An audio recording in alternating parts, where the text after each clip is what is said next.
ही आमटी बनवली तर पुरणपोळीची टेस्ट डबल। पोळी स्पेशल कटाची आमटी रेसिपी। कटाची आमटी बनवण्यासाठी साहित्य पाहूया। इथे मी अख्खे मसाले घेतलेले आहे। 1 चमच धने घेतलेले, दालचिनी, काळी मिरी, दगडी फूल, बारीक विलायची, 2 मिरच्या आणि जिरे पत्ता घेतलेला आहे। इथे अर्धी वाटी सुकं खोबरं घेतलेलं आहे। अद्रक, लसूण आणि 1 मिरची घेतलेले, 2 कांदे बारीक चिरून घेतलेले आहे, 2 टमाटर बारीक चिरून घेतलेले मोठे, थोडीशी कोथिंबीर आहे, थोडंसं चिंच भिजवून घेतलेलं आहे। पुरणपोळीसाठी डाळ शिजवलेली होती।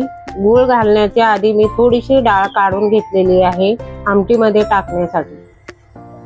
आमटीला दाटसर येण्यासाठी ही डाळ टाकावी लागते। कढई गरम झालेली आहे। आता आपण मसाले भाजून घेऊया। खोबरं भाजून घेऊया।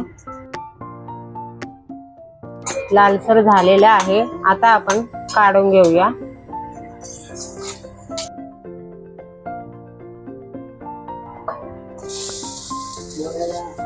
आता आपण कांदा भाजून घेऊया।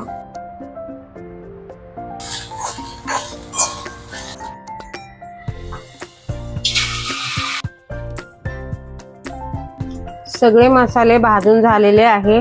आता हे सगळे मसाले आपल्याला मिक्सर मध्ये बारीक वाटून घ्यायचं आहे। कांदा, लसूण, अद्रक, मिरची वाटून घेतलेला आहे आणि हे खोबरं आणि अख्खे मसाले आहे। हे टमाटर वाटून घेतलेला आहे।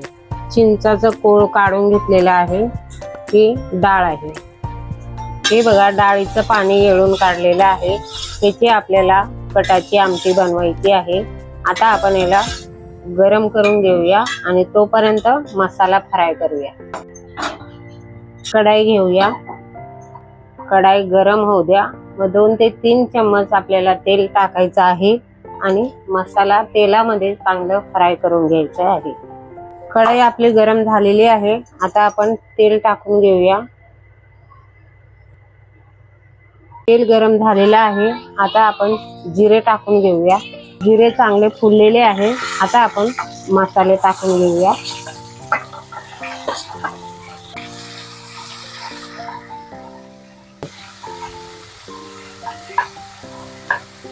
कांदा, लसूण, मिरची, अद्रक आहे, याचा कच्चापणा जाऊस्तर आपल्याला तेलात चांगलं परतून घ्यायचंय। परतून झालेलं आहे। आता आपण टमाटर टाकूया।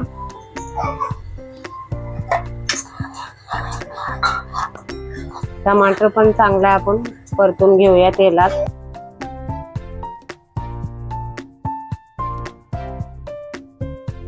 हे बघा, टमाटर पण आपलं तेलात परतून झालेलं आहे।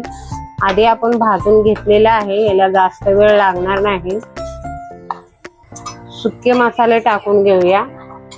पाव चम्मच हळद, धने पावडर अर्धा चम्मच जिरा पावडर, 1 चम्मच लाल तिखट, तुम्ही तुमच्या आवडीप्रमाणे टाकू शकता तिखट,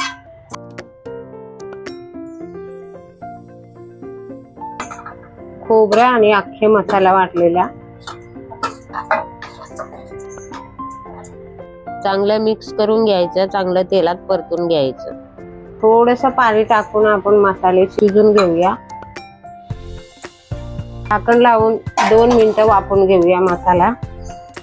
हे बघा, 2 मिनिटं झालेले आहे। आपला मसाला चांगला शिजलेला आहे।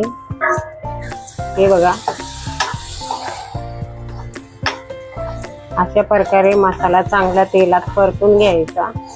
आता आपण हे डाळीचं पाणी टाकून घेऊया।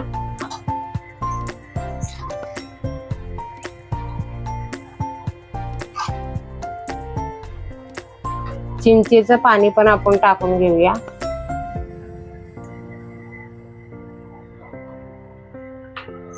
डाळ वाटली होती ते पण आपण टाकून घेऊया। सर्व मसाले मिक्स करून घेतलेले आहे चांगले। हे बघा, ती डाळ वाटली होती ती पण मिक्स करून घेतलेली आहे। आता आपण 5 मिनिटं वाफवून घेऊया झाकण लावून। मस्त शिजली पाहिजे कढी। 5 मिनिटं आता वाफवून घेऊया। हे बघा मस्त आता आपली आमटी तयार आहे। आता आपण वरून कोथिंबीर टाकून घेऊया, चवीपुरते मीठ टाकूया।